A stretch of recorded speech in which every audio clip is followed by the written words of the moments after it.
Tonight, we're going to sit with one of the strangest silences in science. Not the silence of a quiet room, not the silence of deep space, though that plays a role. The silence we are talking about is the silence where something should be and is not. Where the math says one thing and the universe says something completely different. We live in a galaxy of somewhere between 200 and 400 billion stars. Many of those stars are older than our sun. Many of them have planets. Some of those planets sit in the right zone for liquid water. The ingredients for life, as far as we can tell, are not rare. They are spread across the cosmos in enormous quantities. By every reasonable calculation, the galaxy should be full of voices. And yet we hear nothing. That is the Fermi Paradox. And for more than 70 years, it has been one of the most uncomfortable open questions in all of science. But something has been shifting. Not one discovery, not one clean announcement, but a quiet accumulation of research across biology, cosmology, planetary science, and probability theory. And taken together, these threads are beginning to point toward something. Not a complete answer, but perhaps the closest we have ever come to understanding why the universe is so still. By the end of tonight, you are going to understand why the silence is stranger than it first appears, what the most credible recent science says about it, and why the answer, if there is one, might be more unsettling than the question. Before we get started, if you love exploring the depths of space as much as we do, take a second to like the video or subscribe. It's a simple action, but it helps this channel reach more curious minds like yours. Now, let's begin. The silence starts with a single question asked at lunch. In the summer of 1950, physicist Enrico Fermi was walking with colleagues at the Los Alamos National Laboratory in New Mexico. The conversation turned to extraterrestrial intelligence. Someone made a comment about the odds, about how many stars there were, about how old the galaxy was, about how, given enough time, at least some civilizations should have spread across the stars. Fermi listened, and then he asked, simply, "Where is everybody?" The question had a deceptive simplicity to it. It was not asking whether aliens exist, it was asking something harder. If the conditions for life are so common, and if civilizations have had billions of years to develop and spread, why is there no evidence? No signals, no artifacts, no signs that anyone has passed through the neighborhood. Fermi was known for making quick back-of-the-envelope calculations that cut to the heart of a problem. His intuition was that the numbers did not add up. The galaxy is about 13 billion years old. Even moving at a small fraction of the speed of light, a civilization with enough patience could spread across the entire galaxy in a few million years, and there have been billions of years available for this to happen. The math, by any conservative estimate, says the galaxy should already be settled. And yet, it appears empty. This is not simply a matter of us not looking hard enough. We have been listening for artificial radio signals since 1960. The search for extraterrestrial intelligence, known as SETI, has scanned millions of star systems across multiple frequency bands. We have sent spacecraft beyond the solar system carrying information about our existence. We have watched the sky for artificial light, for unusual energy signatures, for structures no natural process could build. The answer so far is silence. Not a partial answer. Not a faint hint of something that might be out there. Silence. And the silence is not neutral. It is a data point. A very uncomfortable one.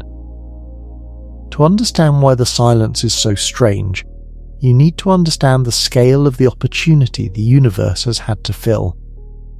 The Milky Way is roughly 100,000 light-years across. It contains somewhere between 200 and 400 billion stars. About 1 in 5 of those stars is similar to our Sun. And in the past decade, telescope surveys have confirmed that planets are not rare.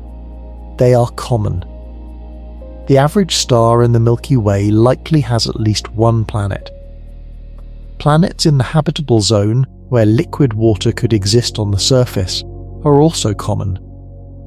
Estimates suggest there may be tens of billions of potentially habitable worlds in our galaxy alone.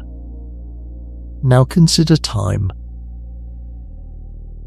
The Milky Way is old enough that stars formed and died before our Sun was even born. Some of the stars in our galaxy formed 10 or 11 billion years ago. If planets around those stars hosted life, that life had a 5 to 6 billion year head start on us. In 5 billion years from nothing, Earth went from a hot molten rock to a planet with space telescopes and radio transmitters and people asking questions about the universe. What could 5 billion additional years produce? And yet the sky is quiet. This is the first thing to understand about the Fermi Paradox. It is not a philosophical puzzle about whether aliens might exist somewhere. It is a quantitative problem.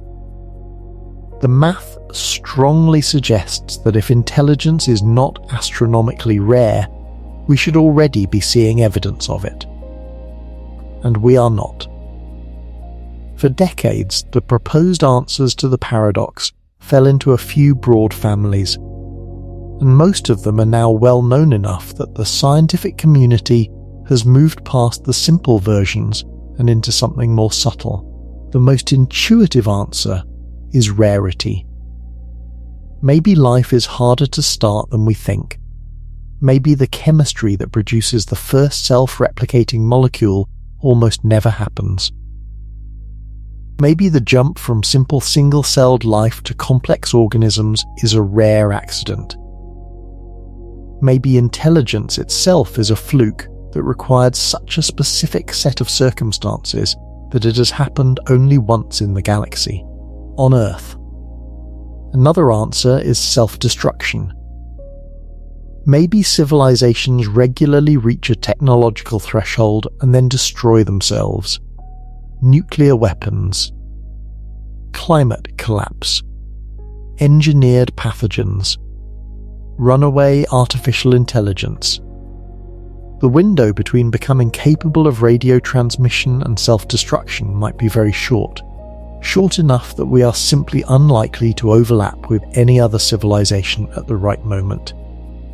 And there are others. Maybe advanced civilizations choose silence deliberately. Maybe they go inward rather than outward, into virtual worlds or states of consciousness we cannot imagine. Maybe the distances between stars are simply too vast for any civilization to bridge. Maybe we are early, and most civilizations have not appeared yet. Maybe we are looking for the wrong signals entirely. All of these answers have been discussed. Many of them have real merit. None of them has been proven. But something has been changing in the past several years. Researchers from very different fields, using very different methods, have been arriving at a cluster of conclusions that together point toward one area of the problem more strongly than before. Not a single answer, but a narrowing of the space where the answer might live.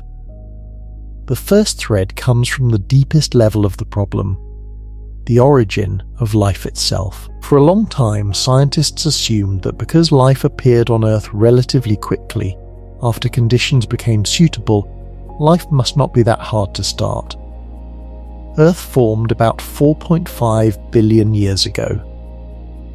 The first evidence of microbial life appears around 3.5 to 4 billion years ago. That is a relatively short window, maybe a few 100 million years. The reasoning was, if it happened fast here, it must happen fast elsewhere too. But in 2020, a researcher named David Kipping at Columbia University published a careful re-examination of this logic. His analysis used a technique called Bayesian reasoning, which is a formal mathematical way of updating probability estimates based on available evidence. Kipping pointed out something that had been overlooked. We cannot use the timing of life on Earth as unbiased evidence for how easy life is to start, because we are only here to observe it if it started. If life had taken much longer on Earth, we might not have evolved in time to ask the question. This is called an observation selection effect. Our very existence biases our sample. When Kipping corrected for this bias, the picture changed significantly. The adjusted probability for life being common came out lower than the intuitive estimate. Not zero, not negligible, but lower. The timing of life on Earth is not as strong evidence for widespread life as it first appeared. This matters because it shifts the prior probability. If life is somewhat less common than the easy start assumption suggests, the silence becomes slightly less paradoxical. Slightly, it does not resolve the paradox, but it is a real revision in the mathematics. The second thread goes even deeper, into the question of what life actually requires. For most of the 20th century, the search for life beyond Earth focused on Earth-like conditions. Liquid water, a rocky planet, a star similar to our Sun, a stable orbit. These seemed like the obvious requirements because they describe where we live, but a 2016 paper by astrobiologists Charlie Lineweaver and Aditya Chopra at the Australian National University introduced a different frame. They called it the Gaian bottleneck hypothesis. Their argument was this: the conditions that allow life to persist for billions of years are far more demanding than the conditions that allow life to start. Starting life might happen relatively easily on many planets. The hard part, the genuine bottleneck, is the planet staying stable long enough for complex life to evolve. Earth has been hospitable to life for roughly 4 billion years, but that stability was not automatic. It required a continuous feedback loop between the planet's biosphere and its geochemical systems. Life itself helped regulate the atmosphere. It helped control surface temperatures through the carbon cycle. It helped maintain conditions that allowed more life. On Earth, this feedback loop held, but it was not guaranteed to hold. If Earth's early microbes had not altered the atmosphere in specific ways, the planet might have swung into a Venus-like heat trap or a frozen snowball state. The geological record shows hints that Earth came close to both. Lineweaver and Chopra argued that most planets with the right starting conditions probably do develop early life, but that early life then fails to regulate the planet adequately. The climate destabilizes. The planet overheats or freezes. The feedback loop breaks before complex life has a chance to develop. The bottleneck is not the origin of life. The bottleneck is planetary stability over geological timescales. If this is correct, the galaxy might be full of planets where microbial life began and then died when the planet failed to stay stable. Simple life might be common, complex life might be rare, and intelligent life might be very rare indeed. The third thread shifts from biology to cosmology, and it concerns timing. The universe is approximately 13.8 billion years old. Earth formed about 9 billion years after the Big Bang. We developed technology roughly 13.5 billion years after the Big Bang. From one perspective, that might seem like we arrived in the middle of the story, but from another perspective, we might be early. Astrophysicist David Loeb at Harvard and his colleagues have studied the question of when life is most likely to emerge in the universe. Their research suggests that the long-term future of the universe is not empty. The universe will continue making stars for an extraordinarily long time, not just for another few billion years. For trillions of years, the stars most likely to host long-lived habitable planets are not stars like our Sun. Sun-like stars burn for about 10 billion years. But smaller, dimmer stars called red dwarfs, which make up the majority of stars in the galaxy, can burn steadily for trillions of years, much longer than the current age of the universe. If life can develop around red dwarfs, and there is active debate about this because red dwarfs have some hostile properties including powerful early flares, then the vast majority of life in the universe's history has not appeared yet. It will appear in the far future, around stars that will still be burning when our Sun has long since died. If that framing is correct, we are not latecomers to a full galaxy. We are early arrivals in a universe that is only beginning to become hospitable. This is called the rare early life hypothesis. And it offers a different kind of resolution to the paradox. The galaxy is not silent because life is everywhere and hiding. It is silent because life, including complex life capable of building radio telescopes, is genuinely rare at this point in cosmic time. We are not typical. We are premature. These three threads, the revised probability of life, the Gaian bottleneck, and the early timing of our existence, all point toward the same general conclusion. Complex life capable of building technology is less common than optimistic estimates suggested, maybe far less common, but they do not fully resolve the paradox. Because they only need to make complex life somewhat rare, not one in a galaxy rare. Even if only 1 in a million solar systems produces technological civilizations, there should still be hundreds of thousands of them in the Milky Way, and in billions of years of opportunity, some of them should have left a mark. This is where a fourth thread comes in, one that involves not the rarity of life, but what life tends to do once it becomes intelligent. There is a concept in biology called the Malthusian trap. In any environment with limited resources, populations that grow exponentially tend to crash. They consume their resources, exceed the carrying capacity of their environment, and then decline sharply. It is a pattern observed in bacteria, in animal populations, in human agricultural societies throughout history. Technological civilizations might face a version of this trap at planetary scale, and then at stellar scale, and potentially at civilizational scale. The argument works like this. A civilization that develops technology begins using energy at an accelerating rate. Industrial societies consume vastly more energy per person than agricultural ones. Digital societies consume more still. A civilization with interstellar ambitions would need to harness energy at a scale that dwarfs anything in human history.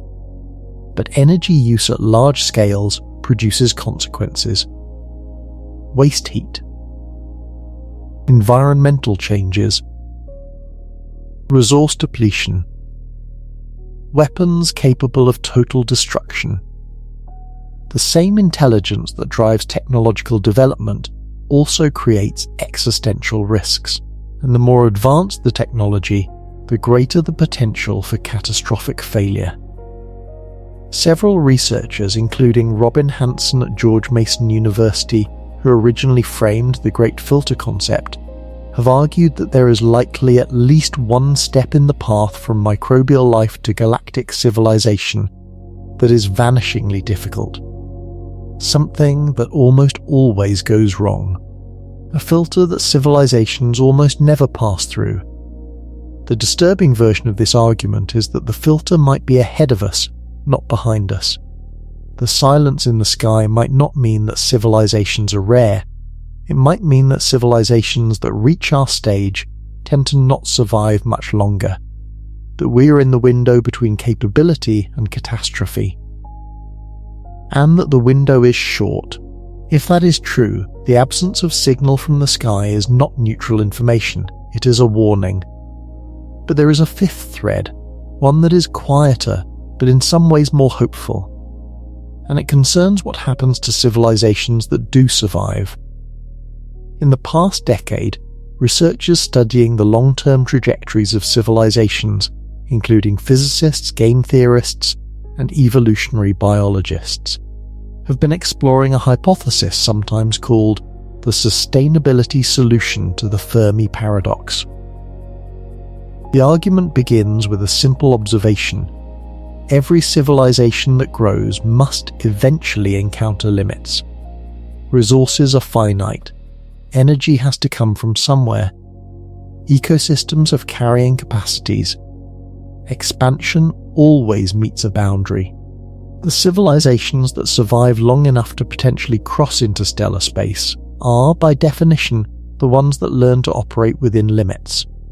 Civilizations that grew without restraint likely destroyed themselves before they ever reached the stage of interstellar colonization.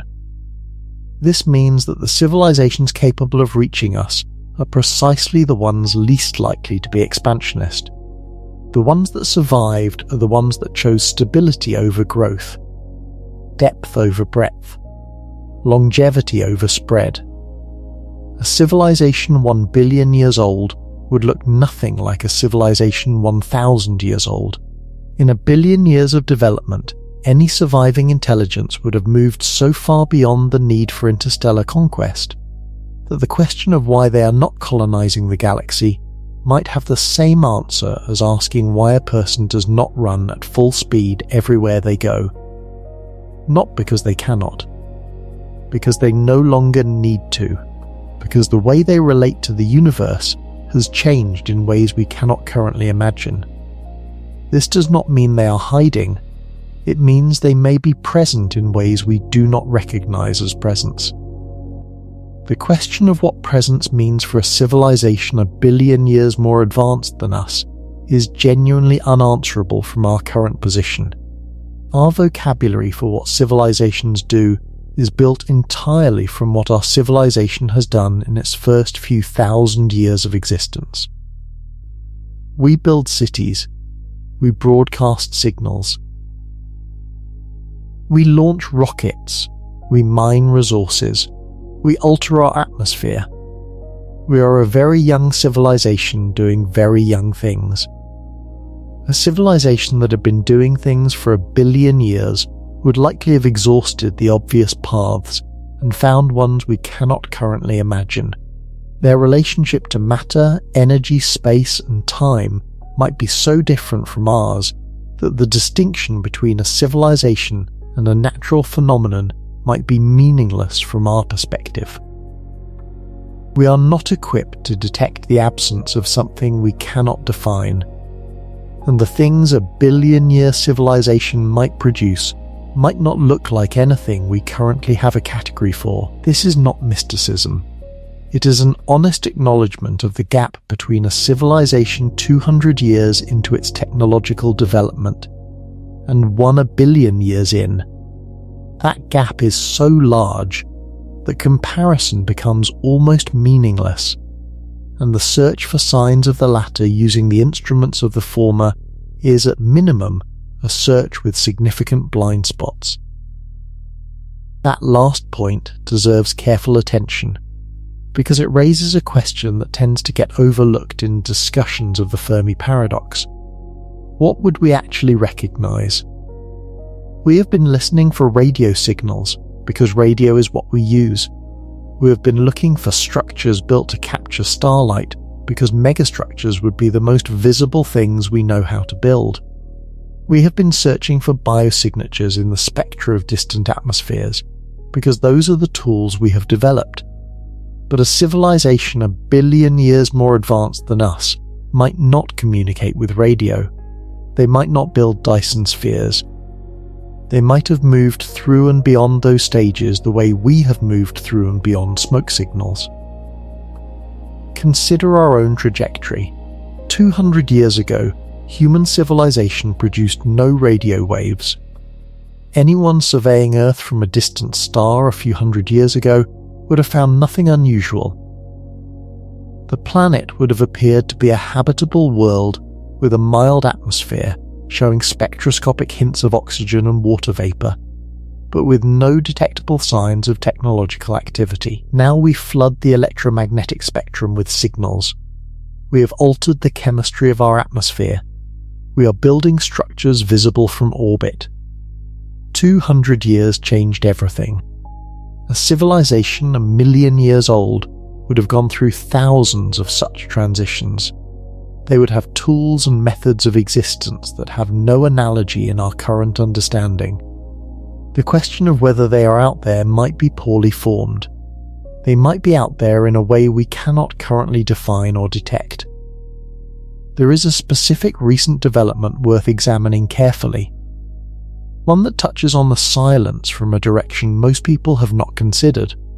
In the past decade, the study of astrobiology has been transformed by telescope data from the Kepler Space Telescope and its successor TESS, the Transiting Exoplanet Survey Satellite.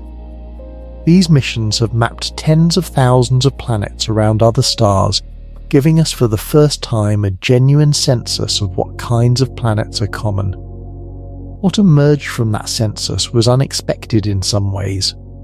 Earth-like planets, meaning rocky planets roughly Earth's size in the habitable zone of a Sun-like star, are less common than planets around red dwarf stars. The majority of planets in the habitable zones of stars in our galaxy orbit red dwarfs.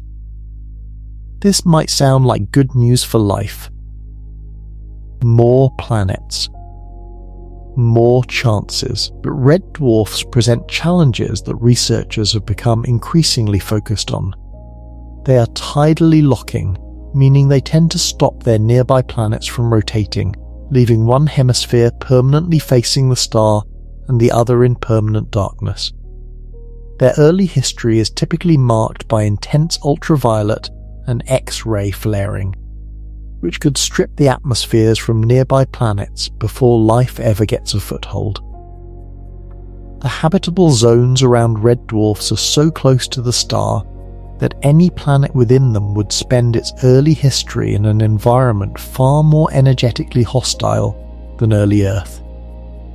Whether life can survive these conditions and flourish into complex forms is genuinely unknown. There are arguments in both directions.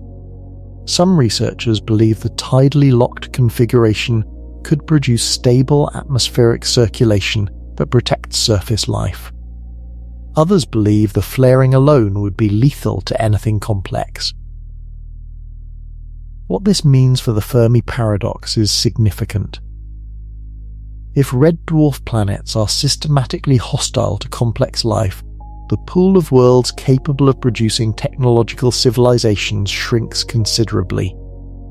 The optimistic estimates were partly built on the assumption that all habitable zone planets were roughly equivalent in their suitability. They may not be. The silence might partly reflect this, not that life is absent everywhere, but that the specific conditions for intelligence to develop and persist might be far more demanding than we initially assumed, even given the enormous number of worlds available. There is one more layer to add, and it comes from a direction that most astronomical searches have not fully accounted for. When we look for signs of civilizations, we look outward into space, but we also look across time. Because of the finite speed of light, looking at distant stars is looking into the past. A signal from a star 1,000 light-years away shows us that star as it was 1,000 years ago. A civilization that existed 1,000 years ago and then went quiet would have stopped transmitting its signals 1,000 years ago. Those old signals are still moving outward through the galaxy. The edge of their signal sphere is somewhere in space right now, but we only intersect that sphere if the signal is aimed in our direction, and if we happen to be at the right distance from the source to receive signals from exactly that era. The galaxy is 100,000 light-years across. the window of time in which a civilization might be transmitting coherent radio signals might be only a few hundred to a few thousand years, either because they are destroyed, or because they move past the radio stage of development into something more efficient. The probability of Earth sitting within the current signal sphere of an active transmitter at this particular moment is affected by all of these variables. And when researchers have done the math carefully, accounting for the finite lifespan of signal-transmitting civilizations and the geometry of the galaxy, the expected number of civilizations currently transmitting in a way we could detect turns out to be lower than naive estimates suggest. Even if many civilizations have existed, our chance of overlapping with one at exactly the right moment might be small. This is sometimes called the temporal dimension of the Fermi Paradox. It is not just about distance, it is about timing. We might be in the right galaxy but the wrong century to receive a signal, or the century after the last transmission ended. A researcher named Michael Hart published an influential paper in 1975 that formalized the Fermi Paradox mathematically. He concluded that the most likely explanation for the silence was that we are the first technological civilization in the galaxy, not necessarily the only one that will ever exist, but the first. This is a significant idea because it does not require life to be rare. It only requires that intelligence capable of interstellar communication has not appeared before us. Given the timescales involved, given that our galaxy has been capable of hosting Earth-like planets for perhaps 8 to 10 billion years, and given that we appeared only recently in that window, the claim that we are first seems surprising, but there is an argument for it that holds together. For most of the galaxy's early history, the elemental composition of the universe was less suited to complex chemistry. The first stars were made almost entirely of hydrogen and helium. They contained almost none of the heavier elements: carbon, oxygen, nitrogen, iron, phosphorus, that life as we know it requires. Those heavier elements had to be forged inside stars and then scattered across the galaxy when those stars died. This process took billions of years. The galaxy needed several generations of stars to enrich itself with the chemistry of life. Our Sun formed about 5 billion years ago from gas that had already been enriched by several previous stellar generations. But the enrichment of the galaxy was gradual. Regions closer to the galactic center were enriched earlier. Regions farther out, where we live, were enriched later. This means there was a window in cosmic history before which complex chemistry was simply not available, and our solar system formed in the early part of the window when conditions first became suitable in our region of the galaxy. We might be first not because life is rare, but because the chemistry required for life was not yet available to most of the galaxy when we formed. We are among the first generation of systems where the ingredients were in place. The question of what the silence means for us personally is different from the scientific question of why the silence exists. If we are early, then the future of intelligence in the universe might be mostly ahead of us, not behind us. The lonely silence is not a sign that we are alone forever. It is a sign that we are early. That the galaxy is still young in the sense that matters, the sense of being populated with minds. If we have survived a great filter, one of the hard steps in the path to complexity, that is good news. It means the barriers behind us are less likely to be ahead of us. We are among the survivors. And what we do with that might matter more than we currently appreciate.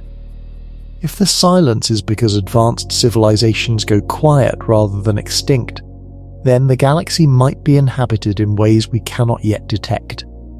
Not by expansionist empires, but by long-lived, stable intelligences that have found ways of existing that do not involve filling the sky with radio noise. None of these answers is settled. None of them has been confirmed with the kind of direct evidence that would end the debate. The Fermi Paradox remains open. But the field is not static. The research is sharper than it was. The questions are more precise. The probability estimates are more carefully constructed. And the range of credible answers has narrowed, even if the answer itself has not yet arrived. The silence deserves to be described more carefully than it usually is, because the way it is described shapes what you think the answer might be. Most popular accounts of the Fermi Paradox frame the silence as simply an absence. We have been looking for aliens, and we have not found any. The framing makes it sound like a failed search, like looking for your keys and not finding them in the first place you looked.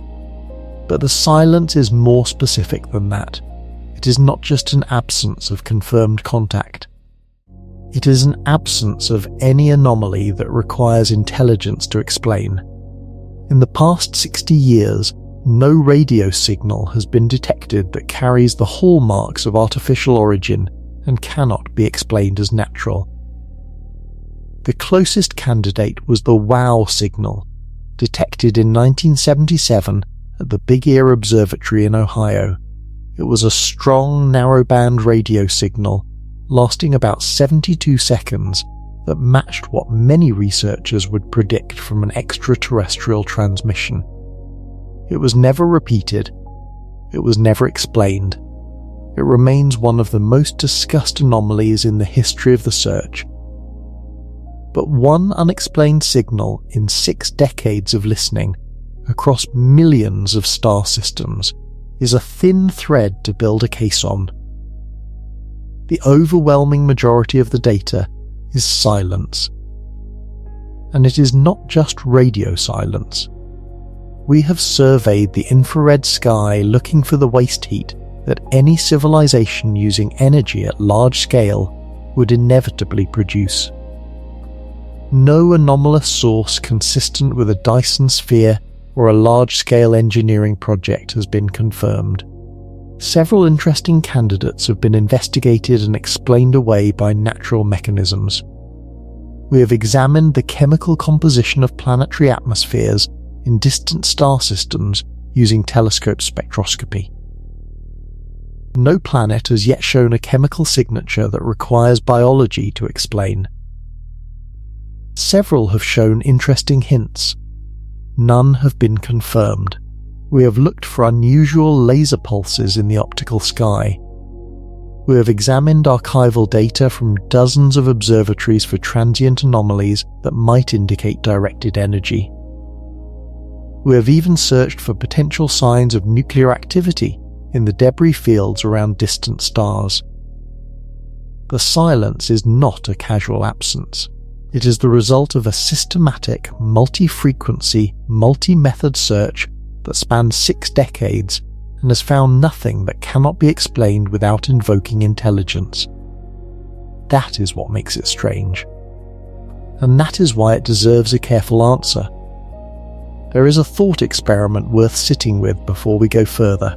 Imagine a civilization that appeared on Earth 1 million years ago instead of now. 1 million years is not long by geological standards, but it is long enough. With our current rate of technological progress as a loose guide, a civilization that had a 1 million-year head start on us would be capable of things we cannot currently imagine. The question is not whether such a civilization would be smarter or more capable in some general sense. The question is what it would do with that time, and specifically whether any trace of its existence would be visible from across the galaxy. If it expanded, it would have had time to colonize thousands of star systems. If it built large structures, those structures might still be there. If it transmitted signals, some of those signals would still be moving outward through the galaxy, arriving at new stars continuously. And yet if a 1 million-year-old civilization had existed in our galaxy, we have no evidence of it. This tightens the Fermi Paradox in a way that the simple version sometimes misses. The question is not whether aliens exist right now. The question is why there is no trace of any civilization from any point in the past several billion years. Civilizations from long ago would have left marks that persist. The galaxy should be layered with evidence of past activity if civilizations have been appearing and spreading at any significant rate. The absence of that layered evidence is what makes the paradox genuinely difficult. One of the most careful recent treatments of the Fermi Paradox was published in 2018 by researchers at the Future of Humanity Institute at Oxford University. The paper was written by Anders Sandberg, Eric Drexler, and Toby Ord, and it took a different approach from most previous analyses. Most discussions of the Fermi Paradox treat the Drake equation, the formula that estimates the number of communicating civilizations, as if its parameters can be estimated with reasonable confidence. The 2018 Oxford paper argued that this assumption was wrong in a specific and important way. The parameters of the Drake equation, particularly the ones dealing with the origin of life and the development of intelligence, carry enormous uncertainty, not just a factor of 2 or 3, but many orders of magnitude.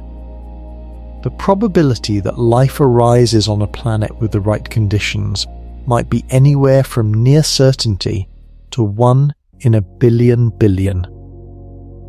We genuinely do not know. When the Oxford team incorporated this uncertainty properly into the calculation, using ranges of values rather than single estimates, a striking result emerged. Given honest uncertainty ranges about the key parameters, it is entirely plausible that we are the only technological civilization in the observable universe. Not certain, not even necessarily likely, but fully consistent with what the data shows. This was a significant conceptual shift.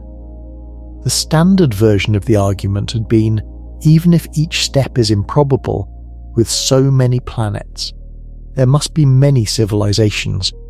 The Oxford paper showed that this reasoning breaks down when you take uncertainty seriously. With sufficiently uncertain probabilities, the expected number of civilizations collapses towards 0, even with enormous numbers of planets. The silence under this analysis is not a paradox requiring an exotic solution. It is a predictable outcome of the full range of uncertainty about life's origin and development. This does not mean the answer is that we are alone. It means we cannot rule it out based on the math. The math is compatible with us being one of very few, or possibly the only one. The astrobiological question of life's origin is worth examining more carefully because it is at the heart of the uncertainty. Life on Earth is based on chemistry involving carbon, water, and a handful of other elements.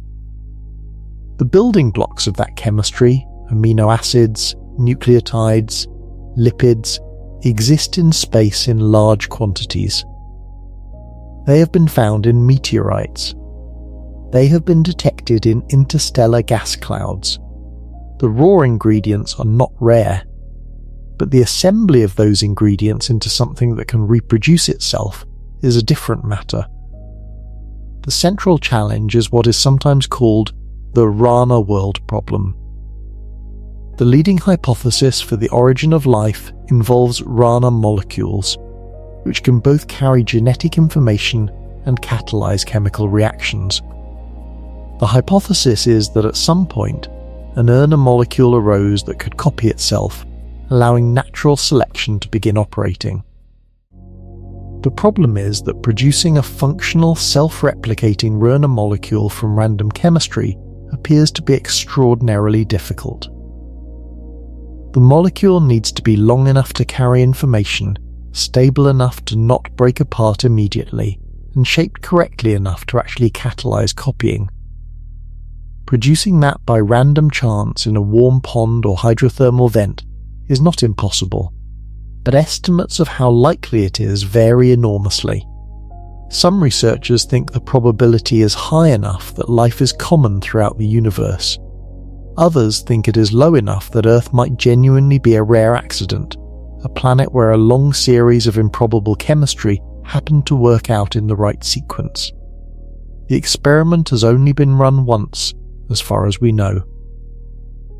On Earth, and we cannot tell from one example how improbable the outcome was.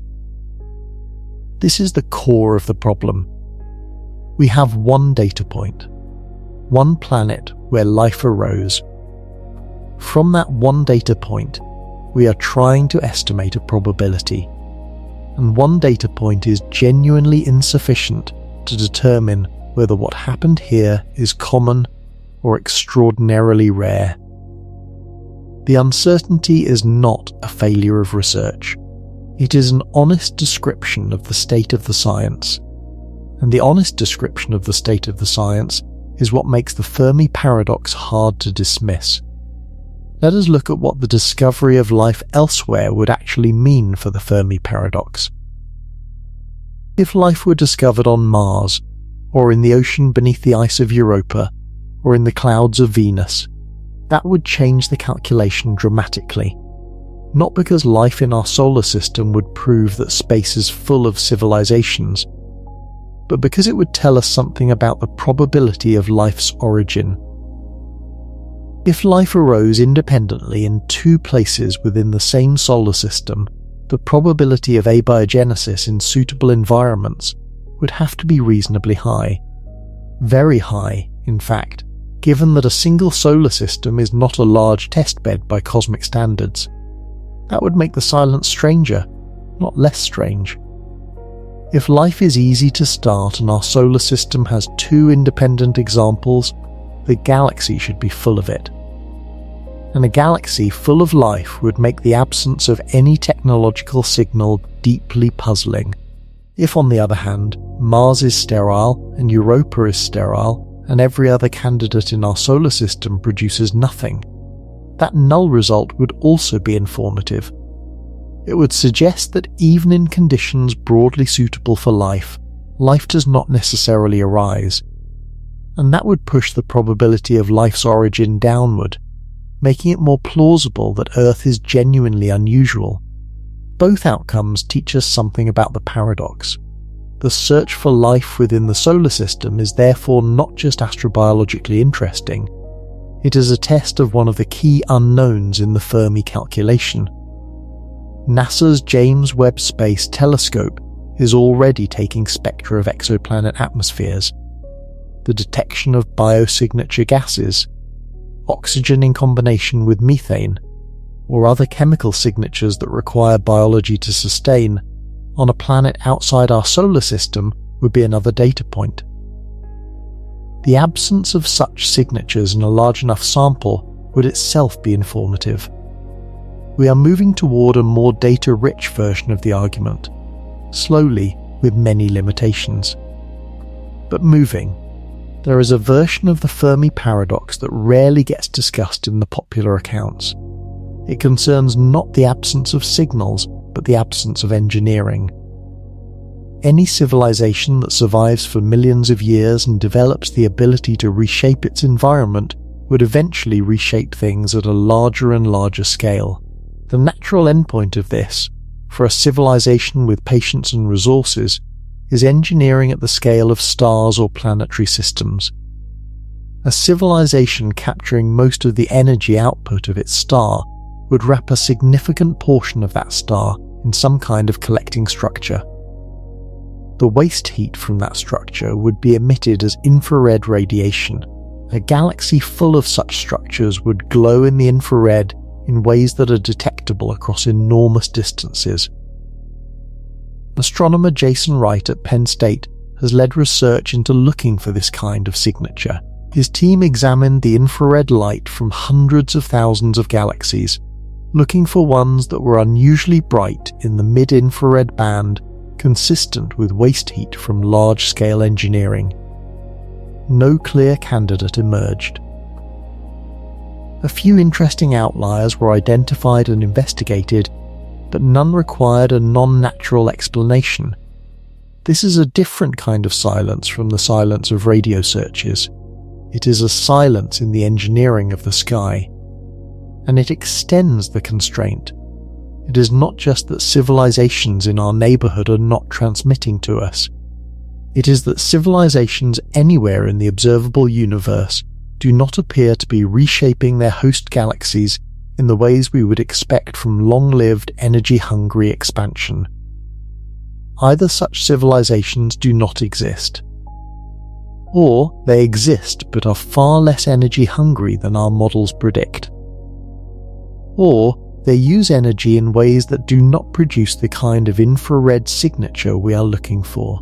Each possibility is informative, and the absence of the signature across thousands of surveyed galaxies is a real constraint on what kinds of civilizations can be common. The Drake equation, written by astronomer Frank Drake in 1961, is usually presented as a formula for estimating the number of communicating civilizations in the galaxy. It multiplies together a series of factors: the rate of star formation, the fraction of stars with planets, the fraction of planets with conditions suitable for life, the fraction that develop life, the fraction that develop intelligence, the fraction that develop technology, and the lifespan of the communicating phase. Drake introduced it not as an answer, but as a framework for organizing ignorance, a way of identifying which variables needed to be estimated to have any hope of answering the question. In the decades since, some of those variables have become much better constrained. We now know from telescope surveys that most stars have planets. We know that habitable zone planets are common, perhaps tens of billions in the Milky Way alone. The early factors in the equation are no longer the mystery they once were. The mystery lives in the later factors: the probability that life arises, the probability that life becomes complex, the probability that complex life develops intelligence, the probability that intelligence develops technology, and the average lifespan of a civilization in its communicating phase. These later factors are where the uncertainty explodes. We have almost no direct data for any of them except through our own example. And as the Oxford paper showed, when you take that uncertainty seriously, the range of plausible outcomes spans from a galaxy full of civilizations to a galaxy where we are the only one that has ever existed. The Drake equation, for all its elegance, remains a framework for structured uncertainty rather than a calculation with a reliable answer. There is something worth acknowledging about what it means to search for an answer to this question. The Fermi Paradox is not just a scientific puzzle, it is also a mirror. The way we answer it reflects what we believe about intelligence, about survival, about the long-term trajectory of civilizations that develop technology. If we think civilizations tend to destroy themselves, we are implicitly making a prediction about our own future. If we think they tend to go quiet and stable, we are imagining a different kind of future. If we think we are genuinely alone, we are accepting a responsibility that no species has ever faced before, the possibility that the only intelligence in the galaxy, for now, is us. That possibility is not comfortable, but discomfort is not the same as falsehood. The silence in the sky is real. The calculations that make it strange are real. The biology, the cosmology, and the probability theory that researchers have been bringing to bear on the problem are all real. And the picture they are building, slowly, through careful and imperfect science, is a picture of a universe that is vast, old, fertile in places, and still, for reasons we are only beginning to understand, largely quiet. There is one development in the past few years that deserves its own space in this conversation, because it represents a genuine shift in how seriously the question of anomalous signals is being taken. In 2017, a Harvard astrophysicist named Avi Loeb became publicly associated with the idea that the first interstellar object ever detected passing through our solar system, a strange elongated body named Oumuamua, might not be a natural object. Loeb argued in a peer-reviewed paper and later in a book that Oumuamua's behaviour, specifically its unexpected acceleration as it left the solar system, was not fully explained by any natural mechanism. His proposed explanation, offered not as certainty but as a hypothesis worth taking seriously, was that Oumuamua might be an artifact of an alien technology. A piece of equipment, a light sail perhaps, from another civilization. Most astronomers disagreed. Several alternative explanations were proposed, including outgassing from cometary material or a thin pancake-shaped hydrogen iceberg. The scientific debate is ongoing and unresolved. But the episode is significant for what it reveals about where the field is. A senior scientist at a major research university, a former chair of the Harvard Astronomy Department, argued in published scientific literature that a mundane astronomical observation might have a non-natural explanation, and the argument was taken seriously enough to generate genuine scientific debate rather than dismissal. The threshold for taking anomalous observations seriously has shifted, not dramatically, not without rigour, but meaningfully. The community has grown more willing to consider that some unexpected observations might warrant the full toolkit of scientific investigation rather than reflexive categorization as natural phenomena. This does not mean Oumuamua was alien technology. The probability of that remains low. But it signals a maturity in the field, one that recognizes that dismissing anomalies too quickly is its own kind of error. The search itself has changed in the past decade in ways that matter. Early SETI research focused primarily on narrow-band radio signals. The assumption was that any technological civilization would announce itself with artificial radio emissions, either intentional broadcasts or the leakage from their own communications infrastructure.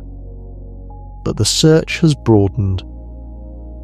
Researchers are now looking for optical signals, laser pulses powerful enough to be detected across interstellar distances.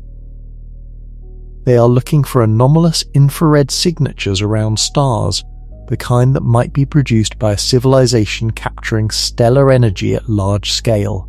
They are searching for unusual chemical signatures in planetary atmospheres, molecules that no natural process would produce in stable combinations.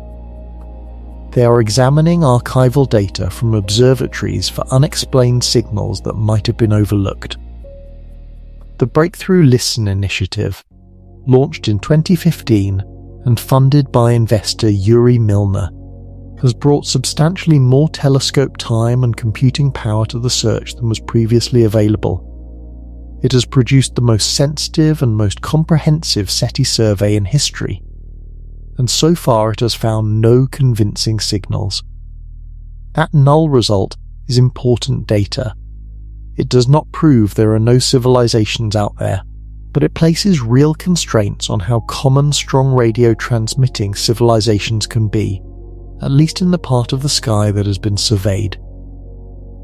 A civilization transmitting at a power comparable to what we emit would not be detectable at interstellar distances even with current equipment.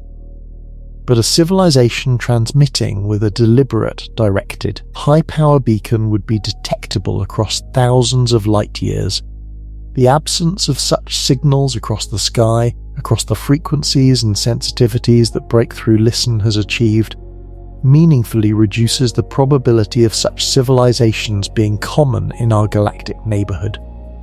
The silence has been measured more precisely, and the precise measurement makes it stranger, not less strange. The concept of the Great Filter, as Robin Hanson framed it, deserves more careful treatment than it usually receives, because the logic of the filter is more specific than the popular version suggests. The filter argument begins with an observation: the galaxy should be full of civilizations by now if even a small fraction of planets with the right conditions go on to produce expanding technological societies, the fact that it is not full of them means something almost always goes wrong. Something filters out the potential civilizations before they become galactic presences. The question is where in the sequence the filter sits. Consider the chain of steps from a universe with the right physics to a civilization capable of spanning the stars. Each step has a probability. The universe must produce the right chemistry. Stars must form with planets. Planets must be stable enough for liquid water over geological time. Chemistry must produce self-replicating molecules. Self-replicating molecules must produce cells. Single cells must produce multicellular life. Multicellular life must produce nervous systems. Nervous systems must produce intelligence. Intelligence must produce technology. Technology must survive long enough to become interstellar. Any one of those steps, if it is sufficiently improbable, could be the great filter. And the critical question is whether the filter is behind us or ahead of us. If the filter is behind us, it has already been passed. The hard step was something in the early chain, perhaps the origin of life, perhaps the leap to complex cells, perhaps the development of multicellular organisms. These are all plausibly rare events. If one of them is the filter, then we are among the rare survivors.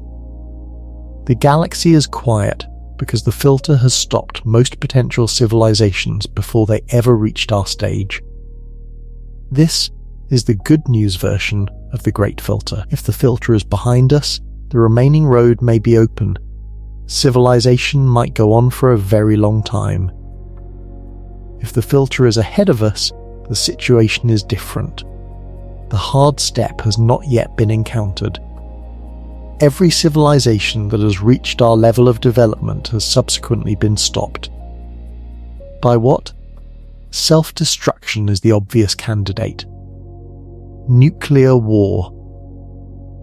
Engineered pandemic. Artificial intelligence that does not remain aligned with its creators. Climate collapse. Some combination of these. Or something we have not yet discovered the capacity to do. The absence of evidence from older civilizations is what forces the question. If older civilizations had made it through the filter and spread through the galaxy, we would see them. We do not, so either the filter stopped them, or they exist in forms we cannot detect. Which version is true matters enormously for what we should think about our own future. Finding life elsewhere in our solar system would actually make the filter ahead hypothesis more likely, not less. Because if life arises easily, the filter must be elsewhere. And if advanced civilizations are rare despite life being common, the filter is probably in the later stages, possibly in the stage we are in right now. There is another lens through which the Fermi Paradox can be examined, and it comes from evolutionary biology rather than astronomy. The evolution of intelligence on Earth was not inevitable. Intelligence is metabolically expensive. A human brain uses roughly a fifth of the body's total caloric intake, while accounting for only a small fraction of body weight. Natural selection only invests that heavily in a trait if it provides a significant survival advantage. For most of Earth's history, intelligence in the human sense was not selected for. The dinosaurs were extraordinarily successful for over 150 million years without it. Bacteria have dominated the Earth for billions of years and continue to do so. Intelligence is not a universal endpoint of evolution. It is one solution among many to the problem of survival. On Earth, intelligence arose in a specific context. The African savanna about 2 to 3 million years ago. Social groups competing for food. Environments that rewarded tool use and communication. a particular combination of hand structure, shoulder anatomy, and upright walking that freed the hands to manipulate objects precisely. A brain structure inherited from earlier primates that happened to be scalable in ways that eventually supported language and abstract thought.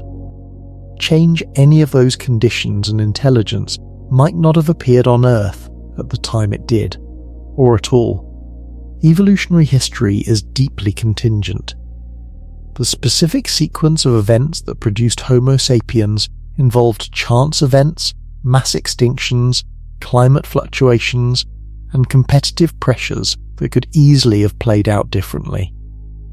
If intelligence is this contingent on Earth, where we know it happened, it might be even more rare on planets, where the specific combination of conditions was different.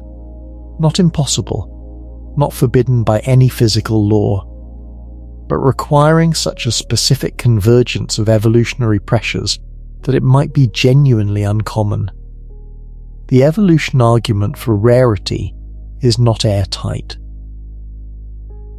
Evolution is diverse and creative, and it is possible that many paths lead to intelligence, not just the one Earth happened to take. But it is a genuine argument for the improbability of intelligence being a universal or even common outcome of life. One of the least discussed but most important dimensions of the Fermi Paradox is what happens after intelligence develops. The standard version of the paradox focuses on the period of active expansion and signal transmission.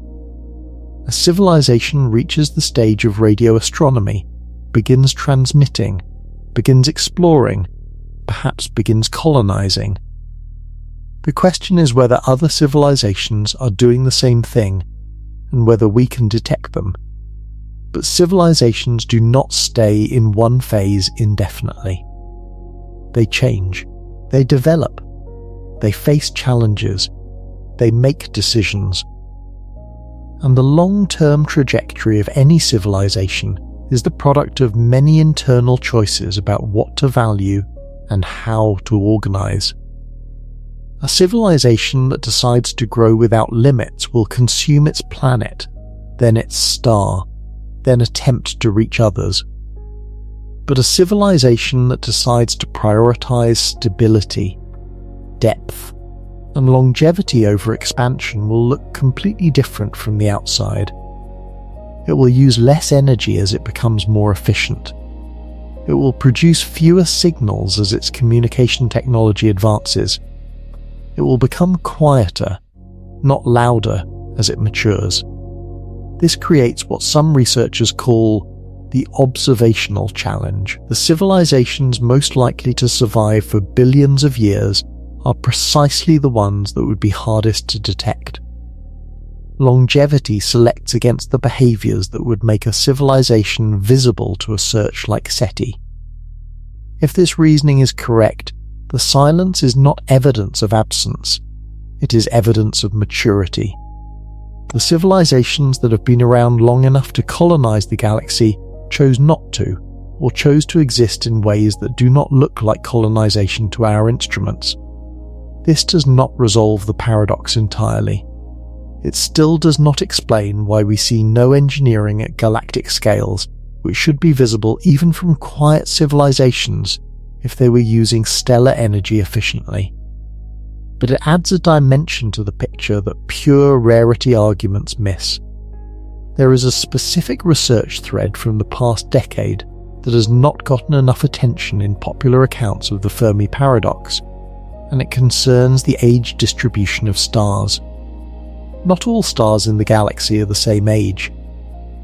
The Milky Way has been forming stars for most of its 13 billion year history. Older stars, formed in the first few billion years, are more abundant in certain parts of the galaxy, particularly toward the center. Younger stars, formed more recently, are more common in the outer regions. The older stars have had more time for any planets around them to develop life, and for that life to become technological. In principle, if life and intelligence are not rare, The galactic center should have produced technological civilizations billions of years before our region of the galaxy did. But the galactic center is not a hospitable place.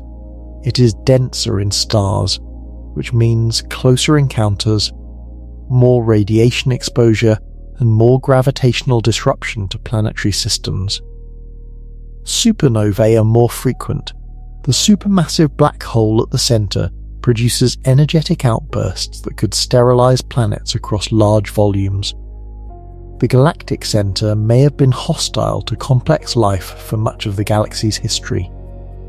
There is a concept called the galactic habitable zone, the region of the galaxy where conditions are most suitable for complex life over long timescales. This zone is generally thought to sit between the harsh inner region and the sparse metal-poor outer regions. Our solar system sits comfortably within it. The galactic habitable zone argument narrows the pool of candidate systems for intelligent life. Not all habitable zone planets around all stars are equally likely to produce intelligence. The galactic address matters, not just the planetary one. This is another thread pointing in the same direction. The conditions for complex technological life are more demanding than the simple count of potentially habitable planets suggests, and more demanding conditions mean the outcomes are rarer. We have been talking about the Fermi Paradox as if it is primarily a question about what exists out there, but it is also a question about what we are doing to look. The history of SETI is a history of limited resources applied to an enormous problem. For most of its existence, the search was conducted by a handful of researchers working with borrowed telescope time, operating on tiny budgets compared to other areas of astronomy, frequently dismissed by mainstream science as unlikely to succeed. This has changed. The Breakthrough Listen initiative has brought more funding, more telescope time, and more computing power to the search than at any previous point. But even so, the resources committed to looking for other intelligences are a small fraction of the resources committed to studying the universe for other purposes. And the search has limitations beyond resources. We are looking for the kinds of signals that our technology would produce. We are assuming that other civilizations would use similar channels. We are assuming that their signals, if they exist, would be aimed in our direction, or would be broadcast broadly enough that we sit within the receiving zone. None of these assumptions is guaranteed. The space of possible signals is vastly larger than the space of signals we are equipped to detect. If an advanced civilization is communicating in ways that our current physics cannot detect, or if they are communicating in ways that are only interpretable with technology we have not yet developed, we would not know. This is not an argument for abandoning the search. It is an argument for humility about what a null result means. The silence of our searches so far is data. It constrains what can be common, but it does not constrain what might exist in ways we have not yet learned to recognize. We have covered a lot of ground tonight. The math behind the silence, the Gaian bottleneck, the possibility that we are early, the revised probability estimates from Bayesian analysis, the challenge of red dwarf planets, the temporal geometry of signal windows, the widening of the search, the anomalies that are being taken more seriously, the possibility that surviving civilizations go quiet rather than expansionist. None of these individually solves the Fermi Paradox. None of them produces the clean explanation that the question seems to deserve. But they do something important. They move the conversation from philosophy to science. They replace vague intuitions about aliens with testable hypotheses about biology, planetary physics, chemistry, and the statistics of cosmic evolution. They give us ways of narrowing the problem, even if we cannot yet solve it. And they converge on a picture that is different from both the optimistic and pessimistic extremes. The optimistic extreme was, the galaxy is full of civilizations, and we just have not listened hard enough or long enough to hear them. The pessimistic extreme was, we are alone, there is no one else, there has never been anyone else.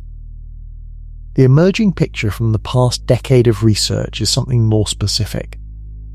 Complex life capable of building technology is probably rare, though not impossible. The steps from simple chemistry to intelligence are harder and more contingent than the early estimates assumed. The timing of when the galaxy can produce such life matters more than we thought, and the silences in the sky, measured more carefully now than ever before, are a real constraint, not just an absence of information. We may be rare, we may be early, we may be one of the first complex intelligences in a galaxy that will eventually be full of them, or we may be alone. The honest answer to the question posed in our title tonight is this: no. We have not just found the solution to the Fermi Paradox, not a single clean solution, not one discovery that closes the case. But we have found something, a convergence of different fields of research toward a narrower space of answers. We have found that the probability estimates from the 1960s were too optimistic and are being revised downward. We have found that planetary stability matters more than planetary origin. We have found that the timing of our existence in the cosmic calendar may be genuinely unusual. We have found that the search for signals is now precise enough to place real constraints on what is out there. We have found that the scientific community is taking the question more seriously than at any point in its history. What we are finding, slowly and imperfectly, is the shape of the answer, not the answer itself. The shape, and the shape suggests something quieter and stranger than most science fiction imagines. A universe that is not empty, but is not full. A universe that is younger than it looks in the sense that matters most. A universe where the silence is real, and where understanding why the silence exists might teach us more about our own situation than any alien signal ever could. The question of what we would do if we did detect a signal has received less attention than the question of whether we will. The detection of an unambiguous artificial signal from another star system would be among the most significant events in human history. Possibly the most significant. It would confirm that we are not alone. It would confirm that intelligence is not unique to Earth. It would change how every human being on the planet understands their place in the universe. But it would also raise immediate and difficult questions. Who speaks for humanity? What do we say in response? Do we respond at all? There is genuine debate within the SETI community about whether responding to a signal would be wise. Some researchers, including the late Stephen Hawking, argued publicly that we should be cautious about advertising our presence. The reasoning is that we do not know the intentions of any civilization capable of interstellar communication, and that announcing ourselves to an unknown intelligence without understanding it is a gamble with unpredictable stakes. Others argue that this concern is excessive. Any civilization capable of detecting us has likely had the ability to detect Earth's radio bubble for decades. We have already announced ourselves, unintentionally, simply by existing as a radio-transmitting society. The question of whether to respond is partly moot. The deeper question is what the detection would mean for our understanding of ourselves. If another intelligence exists, the specific features of human civilization become less universal. Our values, our ways of organizing societies, our concepts of science and art and meaning are one example among at least two. maybe more. That shift in perspective, from being the only known example to being one example among many, would be disorienting in ways that are hard to fully anticipate. It would be a cognitive revolution comparable to the Copernican one. The search for biosignatures in the atmospheres of exoplanets is one of the most active frontiers of contemporary astronomy, and it bears directly on the Fermi Paradox in a way that is becoming more concrete.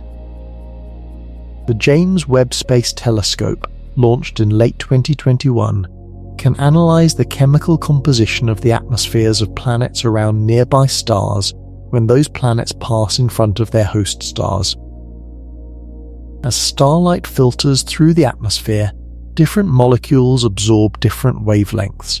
The resulting pattern, called a transmission spectrum, reveals what is in the atmosphere. For the Fermi Paradox, the most relevant signatures are those that would require biology to produce and sustain. The combination of oxygen and methane in a planetary atmosphere is one such signature. In the absence of biology, these two molecules react rapidly and cannot coexist for long timescales. If both are present in significant quantities, something must be continuously replenishing them. The most plausible source is biology. As of 2025, no definitive biosignature has been confirmed in an exoplanet atmosphere. Several interesting candidates have been identified. A detection of dimethyl sulfide in the atmosphere of the planet K2-18b was announced and then disputed, highlighting how difficult these measurements are and how carefully they need to be interpreted. But the capability exists now. As JWEST continues its observations and as the data accumulates, the probability of detecting a genuine biosignature, if biosignatures are present in nearby systems, increases. The search has moved from theoretical to observational in a way that makes the next decade genuinely significant. If a biosignature is confirmed around a nearby star, the implications for the Fermi Paradox are immediate and profound. Life exists beyond Earth. The question of whether it can become intelligent and technological remains open, but the first step would be confirmed. If no biosignatures are detected across a significant sample of habitable zone planets, that null result also informs the calculation. It suggests that even with the right conditions, life does not appear in every case, and that shifts the probability estimates accordingly. Astrobiology as a discipline is younger than most people realize. It was formally established as a scientific field by NASA only in the late 1990s. Before that, the study of life beyond Earth was considered somewhat marginal, more associated with science fiction than with rigorous research. The change came partly from discoveries within our own solar system that changed the definition of habitability. For most of the 20th century, the search for life beyond Earth was implicitly guided by the assumption that life required conditions similar to Earth's surface. Moderate temperature, liquid water on the surface, access to sunlight, a stable rocky planet in the habitable zone of a sun-like star. Then, in 1977, deep-sea submersibles discovered something that changed the picture entirely. At the bottom of the Pacific Ocean, around hydrothermal vents thousands of meters below the surface, where sunlight never reached, scientists found thriving ecosystems. Bacteria, tube worms, shrimp, fish. An entire food web based not on photosynthesis, but on chemosynthesis, with microbes extracting energy from the chemical reactions between superheated water and rock. These ecosystems did not need the sun. They did not need surface conditions. They required only liquid water, chemical gradients, and the chemistry of rock and water interacting under pressure and heat. The discovery of hydrothermal vent ecosystems opened a new chapter in the understanding of where life might exist. If life could thrive at the bottom of a cold, dark ocean far from any sunlight, then any world with liquid water beneath its surface became a candidate. This was transformative for the search for life in the outer solar system.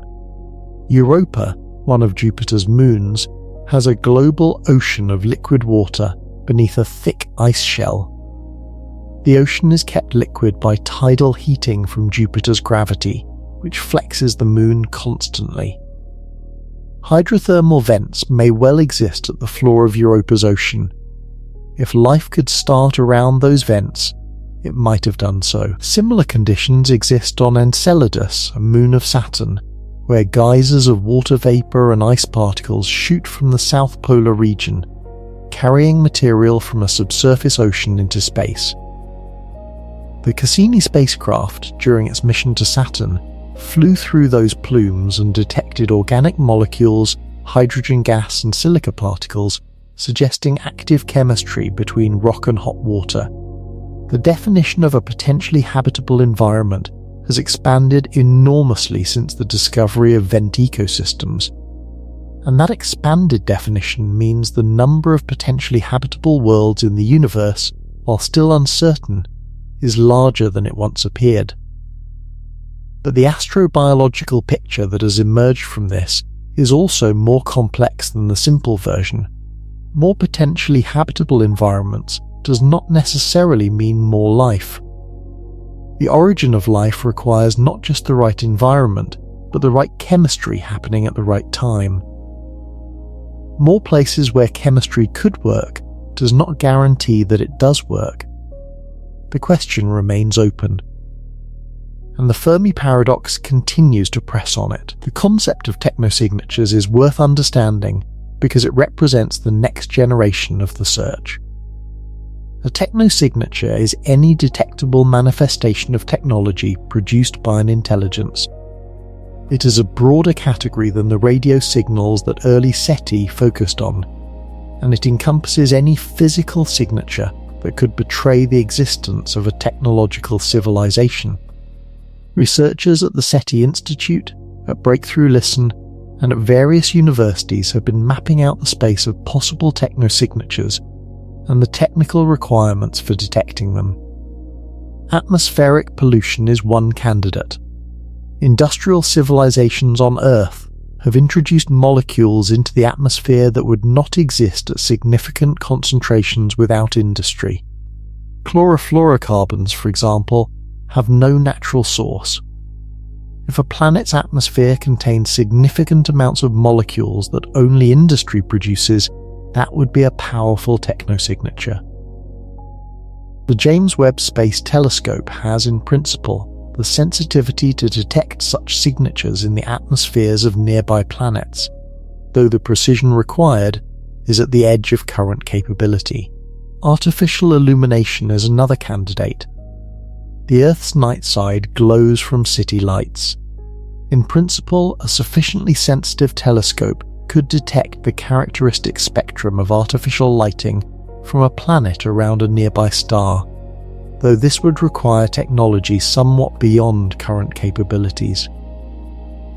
Directed energy beams used for propulsion or communication could be detected if aimed in our direction.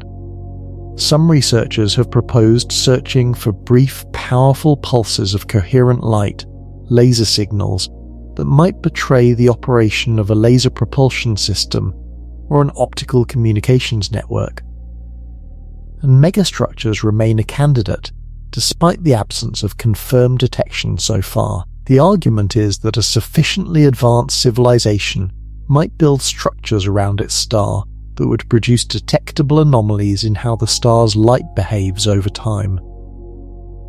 The star-kick 8462852, known as Boyajian star, briefly attracted intense attention when it showed unusual dimming patterns that no simple natural explanation fully accounted for.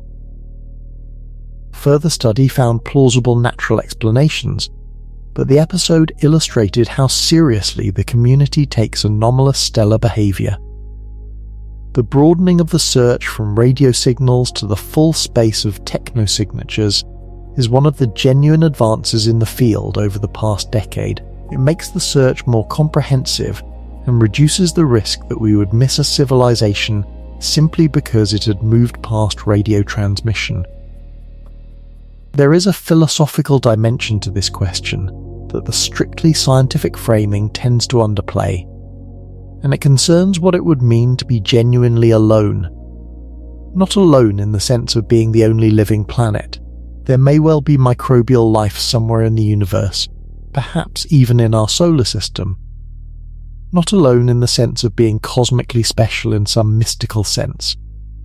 Alone in the sense that no other mind, anywhere in the observable universe, has ever asked a question about the nature of the cosmos. If that is true, even temporarily, it changes the character of consciousness in the universe in a way that is hard to articulate. It means that the universe's capacity for self-reflection, its ability to know itself through the minds that exist within it, has expressed itself only here, only once, only now. The universe is old. It has been operating for 13.8 billion years. Galaxies have formed and evolved. Stars have lived and died. Planets have cooled and frozen and been reheated by stellar evolution. All of this in silence without witness. And then, in one small solar system, in one quiet arm of one ordinary galaxy, something appeared that could look up at the night sky and ask what was out there. Something that could build instruments to look farther than the eye could see. Something that could begin to understand what the silence meant. If we are alone, then that moment of looking up and asking is a genuinely singular event in cosmic history. The universe did not produce a mind that understood it billions of years ago in some older galaxy around an older star. It produced one here. And the question of why that happened here and only here, or first here, is a question that sits beneath the Fermi Paradox rather than within it. It is a question that connects cosmology to philosophy in ways that are not comfortable but are not easily ignored. One of the most thought-provoking recent contributions to the Fermi Paradox discussion came not from astronomy but from mathematics and information theory. In 2021, a paper by researchers Charles Lineweaver and Tamara Davis revisited the question of what the universe would look like if it were populated with technological civilizations at various densities, and asked how detectable those civilizations would be given the actual constraints of the observable universe and the speed of light. Their analysis highlighted something that tends to get lost in casual versions of the argument. Because information can only travel at the speed of light, any civilization more than a certain distance away is not just hard to detect. It is in principle beyond the causal horizon for the transmission of any meaningful interaction. The observable universe is finite. But even within the observable universe, the universe has been expanding over the billions of years that signals have been traveling. A civilization on the far side of the observable universe is not just distant in space. The expansion of space itself has been stretching the distance while the signal travelled. This makes detection of very distant civilizations fundamentally harder than the naive calculation suggests. And within the Milky Way, the finite time available for civilizations to develop, transmit and be detected is shorter than it first appears. The galaxy is 13 billion years old, but the window during which Earth-like planets could have existed with the right chemical composition is perhaps 8 billion years. Within that window, complex life takes billions of years to develop. The window during which any given civilization is in its radio transmitting phase might be only centuries to millennia. The probability of any two civilizations existing in their transmitting phases simultaneously, close enough to communicate, at the right moment, is lower than the simple counting of civilization suggests. Time and geometry together create a kind of loneliness even in a universe with many civilizations. There is one more thread to add to this conversation. It concerns the question of whether the Fermi Paradox might be answerable in our lifetime. The next 2 to 3 decades will see the deployment of telescope instruments that are qualitatively more powerful than anything currently operating. The extremely large telescope, currently under construction in Chile, will have a mirror 39 meters across, making it the largest optical telescope ever built. With it, astronomers will be able to study the atmospheres of Earth like planets around nearby stars in detail that is currently impossible. The Square Kilometre Array radio telescope, being built across South Africa and Australia, will be the most sensitive radio telescope ever constructed by a large margin. Its sensitivity to artificial radio signals from nearby civilizations will exceed anything previously available. These instruments will not answer the Fermi Paradox by themselves, but they will significantly narrow the space of possible answers. They will either find signs of life and technology in the neighborhood of our galaxy, or they will confirm the silence to a degree of sensitivity that makes the silence harder to explain away. The question is approaching a point where it becomes empirically testable in ways it has never been before. Not fully testable. The universe is too large and our instruments too limited for any finite search to be conclusive. But meaningfully testable. Within 1 or 2 generations, we may have data that strongly favours one side of the debate over the other. Not proof, not certainty, but strong evidence. That is a significant place to be in the history of this question. For the first 60 years of the search, the science was largely constrained by the limits of the technology. The instruments could only do so much. The question remained largely philosophical even as it was framed scientifically. We are moving out of that phase.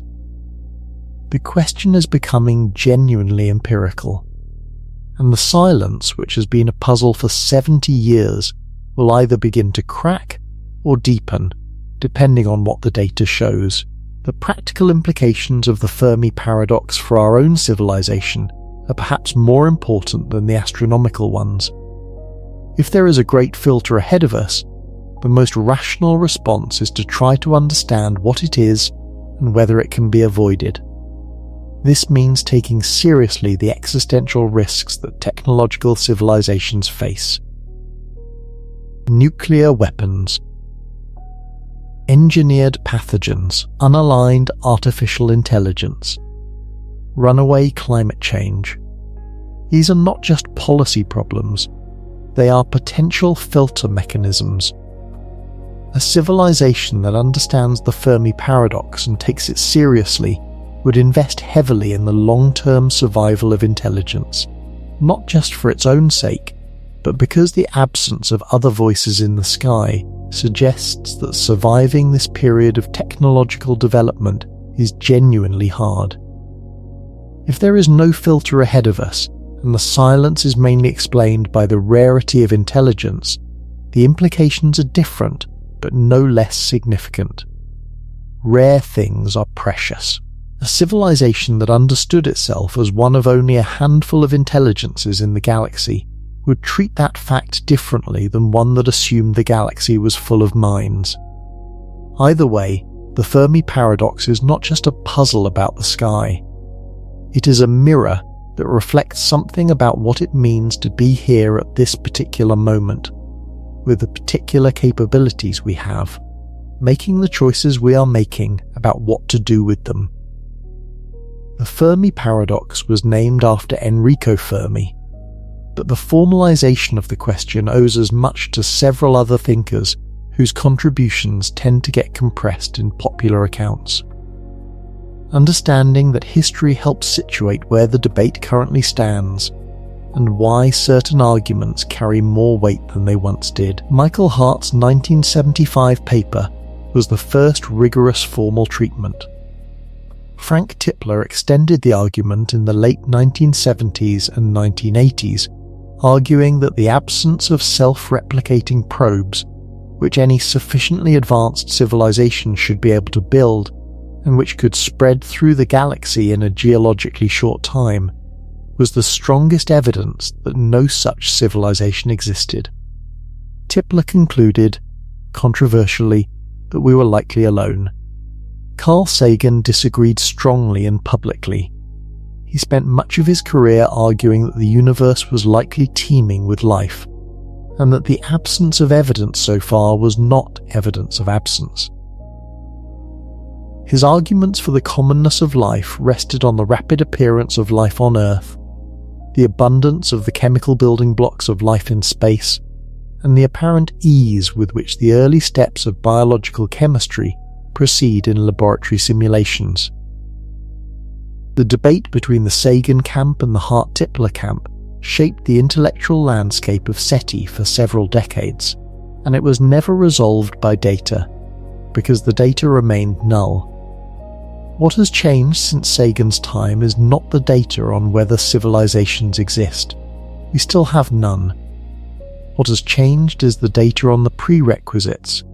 We know far more now about the actual frequency of planets, the actual conditions for habitability, the actual probability of the early steps in the origin of life, and the actual sensitivity of our searches. And the new data has, on balance, moved the field somewhat toward the cautious end. Not toward Tipler's certainty that we are alone, but toward a more sober appreciation of the genuine uncertainty. Sagan was right that the universe is ancient and vast, and that the ingredients of life are common. He was perhaps less right that these facts were sufficient to make intelligence common. The later steps in the chain from chemistry to civilization may be harder than he assumed. The current scientific consensus, if there is one, is that we genuinely do not know. The answer could be that civilizations are common, and we have simply not found them yet. Or it could be that we are genuinely rare. The data supports both possibilities, and the search continues. The question of what intelligent life might look like if it evolved on a different trajectory from ours is one that science is only beginning to address seriously. On Earth, intelligence evolved in a social mammal with bilateral symmetry, stereoscopic vision, opposable thumbs, a long childhood during which learning accumulates, and a vocal apparatus capable of complex language. These features are specific to one evolutionary lineage on one planet. Intelligence could plausibly evolve in bodies that have none of these features. Cephalopods, the group that includes octopuses and squid, display notable cognitive abilities despite evolving along a completely separate path from vertebrates. Their intelligence appears to emerge from a very different kind of nervous system, distributed throughout the arms rather than centralized in a single brain. Octopuses can solve problems, use tools, and appear to engage in play, despite having very short lifespans and being largely solitary. What would an intelligence based on a cephalopod-like evolutionary lineage look like if it had millions of years to develop? It might interact with its environment in ways fundamentally different from how humans do. It might not build tools in the way we build tools. It might not create structures. It might not transmit electromagnetic signals. It might exist in ways that leave no technosignature we would recognize. This thought experiment is not merely speculative. It points to a genuine limitation in the search. We are looking for intelligences that behave roughly like we do, that build things and transmit signals and leave marks on their environment that our instruments can detect. But intelligence might take forms that do not behave like that at all. The search is necessarily anthropocentric in its methods, even when it tries to avoid anthropocentrism in its assumptions. We look for what we know how to look for. and what we know how to look for is constrained by what we ourselves produce. This does not mean the search is futile. It means the search is searching a subset of the possible. The null result so far constrains that subset. It does not constrain the full space. There is a quality to this question that distinguishes it from most scientific questions. It is not only a question about the external world, it is a question about what we are and whether we are singular. Every other major question in astronomy is about something that clearly exists: the age of the universe, the nature of dark matter, the mechanism of stellar evolution. These are questions about things we have observed and are trying to understand more deeply. The Fermi Paradox is a question about something that might not exist. We are asking why we cannot find something that the equation suggests should be there. And the possible answers range from the mundane to the profound. From we have not looked long enough to we are the only ones. This makes it a question of a different kind. It sits at the intersection of science and philosophy, of measurement and meaning. The answer matters not just for what we know about the universe, but for how we understand ourselves within it. If we are alone, the universe is a place where mind arose once, in one corner, recently, and for reasons that are still not fully understood. That is a profound fact about reality, not a comfortable one, not a reassuring one, but a real one, if it is true.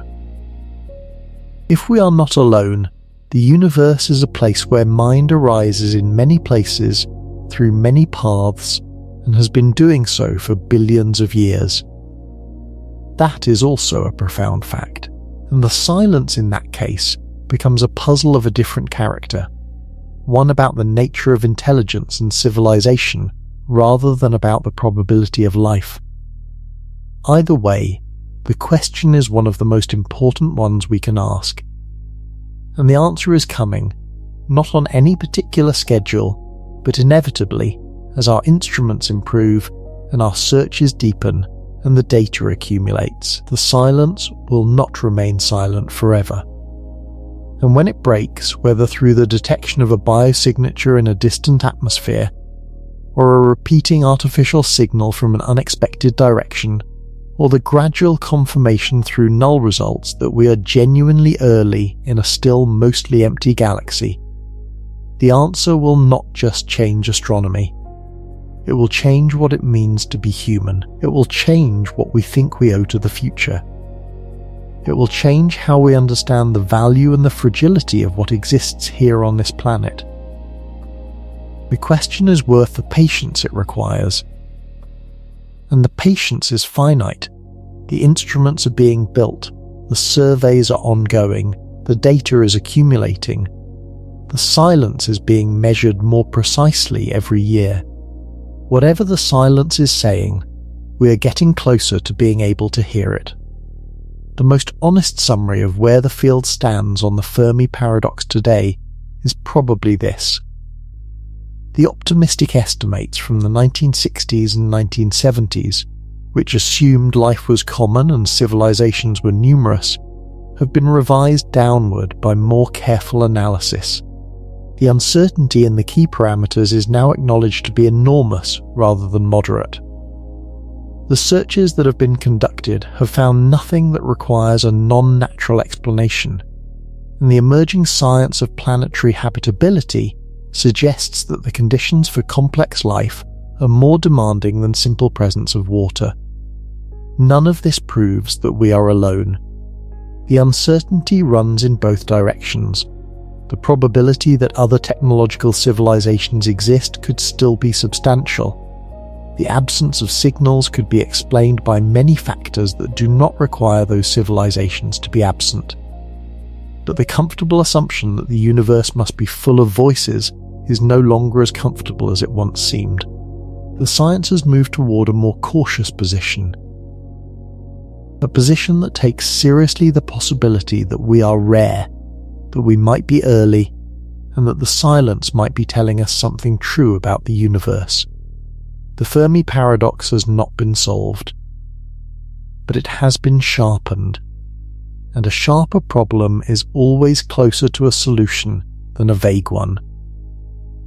What we know now is this: the silence is real, the search has been genuine, the instruments are more capable than they have ever been, and the question of why the universe is quiet rather than full of voices is one of the most important questions science is asking.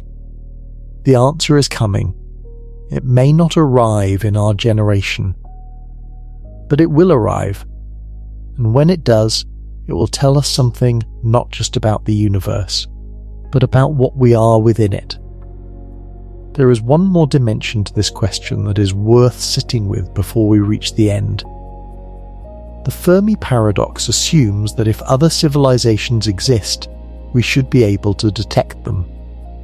But that assumption rests on another assumption, that civilizations at our stage of development are representative of what exists. We are a very young technological civilization. We have been producing radio signals for about a century. We have been exploring space for less than 70 years. We are a civilization in what might be the earliest and crudest phase of technological development, using communication methods that may be as primitive as smoke signals compared to what is possible. An analogy might help. Imagine trying to detect the presence of modern human civilization using only the tools available in the year 1700. No radio receivers, no sensitive telescopes, no knowledge of electromagnetism. You could walk through a forest and hear nothing unusual. You might conclude the land was empty. But you would be wrong. Millions of people lived in cities, built roads, cultivated fields, traded goods across oceans. They simply produced no signals detectable by the tools available in 1700. We might be in an analogous position in the search for civilizations. Our current tools may be sensitive to only a narrow and primitive band of what civilizations produce. More advanced technologies might leave signatures we have not yet developed the physics to detect. This is not an argument for abandoning the search. It is an argument for continuing it and for expanding the methods. For being open to the possibility that the answer to the Fermi Paradox is not only about what is out there, but also about what we are currently able to perceive. The universe has been here for 13.8 billion years. We have been looking carefully for about 60. The search is very young, the question is very old, and the space between those two facts is where the most important work is still being done. Stand outside on a clear night. Or close your eyes and imagine it. The sky above you is full of stars, each one a sun, many of them older than ours, many of them with planets. And across the space between them, as far as our instruments can reach, nothing we recognize as another voice. The Fermi Paradox is still open, the silence is still there.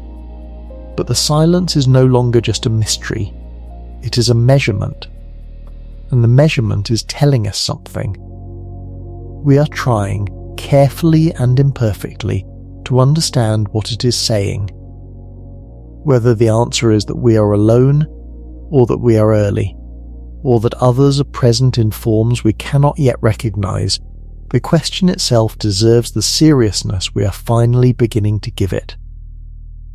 The silence is not empty, it is full of information we have not yet learned to read.